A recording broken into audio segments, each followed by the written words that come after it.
क्योंकि कोई भी कार्य होता है वो छोटा नहीं होता। हमारा भाव अच्छा होना चाहिए, और जिसका भाव अच्छा होगा वो कार्य भी अच्छा होगा, उस कार्य में भी आप सफलता प्राप्त करेंगे। और आपने दिखा दिया कि आज की इस भाग दौड़ भरी जिंदगी में आप लोग सक्रिय हो, आप लोग एक्टिव हो, और आप लोगों ने ये दिखा दिया कि आप लोग जिंदा हो। कि क्योंकि आज सब अपने लिए कार्य करते हैं कि मेरा घर ऐसे हो जाए, मेरा परिवार ऐसे बढ़ जाए, मैं इतने बड़े पद पर चला जाऊं। लेकिन एक पत्रकार और पत्रकारिता एक ऐसा पेशा है, वो ये चाहता है कि समाज में आप जो अच्छा है, जो आप देख रहे हैं, उसको आप अपने पत्रकारिता के माध्यम से, यूट्यूब के माध्यम से, या सोशल मीडिया के माध्यम से, या किसी भी अन्य तरीके से जो हमारे सोशल प्लेटफॉर्म है उनके माध्यम से लोगों तक तो वो भावनाएं, वो बात पहुंचा रहे हैं जो समाज के हित में उपयोगी हो। और मैं तो एक ही बात पे अपनी बात को खत्म करूंगा। मैं बोलना बहुत कुछ चाहता हूँ, लेकिन समय आज मेरे पास थोड़ा सा कम है। और खत्री साहब ने भी एक बार बोला था कि मैंने कहा कि मैं आऊँगा जरूर, और आज का ऐसा मेरे को लग नहीं रहा था कि मैं वहाँ पे पहुँच पाऊँगा अपने कार्यक्रम में, क्योंकि लोग आपका अनुसरण करते हैं। और मैं तो लगभग हाँ हमारे जितने भी सीनियर वरिष्ठ कनिष्ठ जितने भी हमारे पत्रकार साथी हैं, तो मैं सबसे जुड़ा हुआ हूँ, सब मेरे से परिचित भी हैं। और मैं आपकी प्रभाव शैली से, कार्य शैली से मैं बहुत प्रभावित हूँ, क्योंकि आप लोग हमेशा 99% जो न्यूज़ लगाते हो आप पॉजिटिव दिखाते हो, और पॉजिटिव न्यूज़ दिखाना ही हमारा दायित्व है, हमारा धर्म भी है। क्योंकि समाज के लोग आपको एक प्रतिबिंब के रूप में आपको फॉलो करते हैं, आपके सुझावों पर अमल करते हैं जो आप दिखाते हैं। मैं तो एक छोटी सी घटना का उदाहरण बताऊंगा, क्योंकि वो आप लोगों से जुड़ी हुई है। ये घर में सबसे बड़े एक बुजुर्ग व्यक्ति थे, और वो सुबह नित्य प्रति पूजा पाठ, हवन यज्ञ जो प्रति वहाँ पे भगवान का जो उनका आराध्य देव था उसको मान के वो करते थे। तो प्रतिदिन का उनका एक नियम था ये। लेकिन एक दिन वो बुजुर्ग व्यक्ति लेट हो गए, तो उनके घर में छोटी सी बच्ची थी। तो वो रोज अपने दादाजी को देखती थी कि आपके दादाजी कैसे भगवान का स्मरण करते हैं, कैसे उनकी स्तुति करते हैं, कैसे उनकी वंदना करते हैं। तो उसके दादाजी का भी नित्य कर्म था भगवान की प्रार्थना करना, उनके भजन करना, उनकी जोत बत्ती करना। और उस गुड़िया का भी नित्य प्रति उनको देखना, अपने दादाजी को वो कैसे कर रही है, कैसे कार्य कर रही है। तो उनके दादाजी एक दिन लेट हो गए। उसने देखा कि भाई इस समय पे तो आपके मेरे दादाजी यहाँ पर भगवान का स्मरण करते थे, उनकी जोत बत्ती करते थे, वो आज नहीं पहुँचे।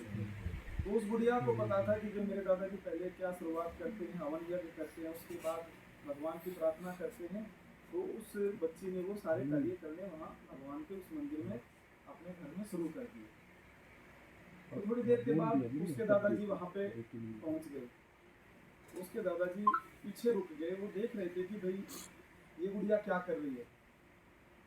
तो उस गुड़िया ने जैसे हवन यज्ञ किया, फिर दिया जलाया, और फिर भगवान से प्रार्थना की कि हे भगवान, सबसे पहले तो मेरे को स्वस्थ रखना, कि अगर मेरे दादाजी लेट हो जाएं तो मैं आपका हवन कर सकूं, आपसे प्रार्थना कर सकूं, मैं दिए को प्रज्वलित कर सकूं आपके सामने। उसके बाद मेरे पिताजी को स्वस्थ रखना, क्योंकि मेरे पिताजी की वजह से मेरा घर परिवार चलता है। उसके बाद मेरी माता को स्वस्थ रखना, कि जो मुझे सुबह स्कूल में भेजती है, मेरे को तैयार करती है, हमारे लिए खाना बनाती है, पूरे परिवार को संभालती है, घर में काम करती है। उसके बाद मेरे दादाजी को स्वस्थ रखना, क्योंकि मेरे दादाजी नित्य प्रति आपकी पूजा करते हैं, और आपकी वजह से हमारे पूरे परिवार का वो ध्यान रखते हैं। तो जब उसके दादाजी ने उस छोटी सी बच्ची के भाव भगवान के प्रति, अपने परिवार के प्रति, अपने दादाजी के प्रति देखे, तो उसके दादाजी ने आके कहा कि भाई मैं ऐसी पूजा तो, ऐसे भगवान का नाम तो, ऐसी प्रार्थना तो मैंने भी नहीं की भगवान से आज तक। तो कहने की बात ये है कि जो आप दिखाते हो, जो आप लोगों को बताते हो, लोग उसका अनुसरण करते हैं, लोग उसका पालन करते हैं। और मैं ये गर्व और गौरव की अनुभूति के साथ में ये कह सकता हूँ कि हमारे सोनीपत के सभी हमारे, चाहे प्रिंट मीडिया के पत्रकार हैं, चाहे इलेक्ट्रॉनिक मीडिया के हैं, तो आप लोग एक समाज को अच्छी दिशा में ले जाने का कार्य करते हैं। और मैं आप लोगों से प्रार्थना करता हूँ कि इसी दिशा में आप आगे बढ़ते रहें। और आज हिंदी पत्रकारिता के दिवस पर आप यहाँ से संकल्प लें कि आप सब, जैसे आप समाज को आईना दिखाते हैं, वैसे ही आप सब भी मिलकर इकट्ठा रहेंगे, समाज को जोड़ने का कार्य करेंगे। क्योंकि संकल्प का कोई विकल्प नहीं है, मैं अक्सर ये बात कहता हूँ।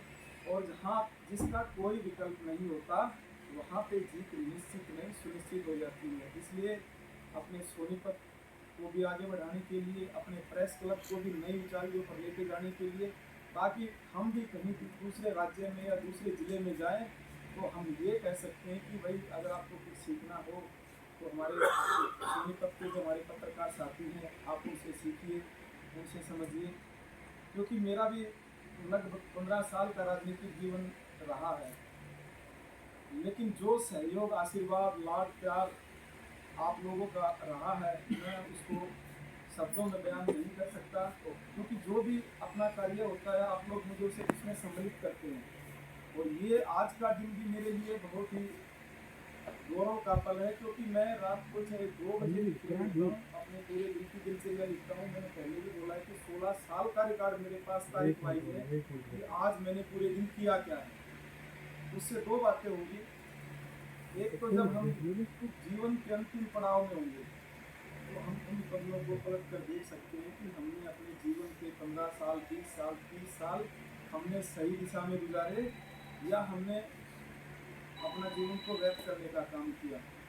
और दूसरा, एक आपकी दिनचर्या बन जाती है कि पूरे दिन की दिनचर्या की आप रोज क्या करते हो, आपका नियम बन जाता है कि आपने अगले दिन क्या करना है, उसकी तैयारी आप शाम को ही करके सोते हो। तो मैं दोबारा से आप सबका धन्यवाद करता हूँ। और अपनी तरफ से इसमें एक छोटी सी सहयोग राशि 11,000 की मैं, क्योंकि मैं 4 साल सरकार में भी चेयरमैन रहा, पिछली सरकार में मैंने तब भी अपने वेतन का एक भी पैसा अपने घर पे नहीं लेके गया। और अब भी जो मुझे वेतन मिलता है सरकार से एक विधायक के रूप में, हर महीने का वेतन, 2 साल का तो वेतन मेरे हल्के के जो विकलांग लोग हैं, जो चल फिर नहीं सकते, उनके लिए जो भी वो कहते हैं, उनके लिए वो सुविधा उपलब्ध कराने का मैंने कार्य किया है। साइकिल की बात है, चाहे अन्य कोई उनको कोई जरूरत की चीज़ें हैं, तो वो 2 साल की जो मेरी सैलरी है उनको लगाने का काम किया। बाकी के जो 3 साल बच गए, उनको हमारे वहाँ पे कई गौशालाएँ हैं, कई हमारे प्राचीन मंदिर भी हैं, तो वो एक एक पैसा हमें लगाने का मैं कार्य करूँ। और मेरा पूरे दिन का कोई खर्चा नहीं है, मेरा अपना व्यक्तिगत रूप से मेरा 5 रुपये का खर्चा नहीं है। मेरा आज तक कभी दारू, मांस, मीट, गंदा, शराब, सिगरेट, चाय थी 3 महीने पहले वो डॉक्टर साहब ने चाय भी छुटवा दी, क्योंकि एक दिन छप्पन चाय होगी डॉक्टर साहब, तो मेरे को थोड़ी सी दिक्कत होगी। तो डॉक्टर साहब के पास गया तो डॉक्टर साहब बोले कि भाई चाय कितनी पीती है, कभी आपको 50 तक तो नहीं, तो बोले कि आगे लंबा चलना तो चाय छोड़नी चाहिए। तो अपने घर पे भी पहले मैं कभी चाय पीता नहीं था, बाहर कहीं मना नहीं करता था, तो बाहर भी तो डॉक्टर ने छुटवा दी। तो मैं दोबारा से आप सबका धन्यवाद करता हूँ। आप सबको राम राम, भारत माता की जय, जय श्री राम।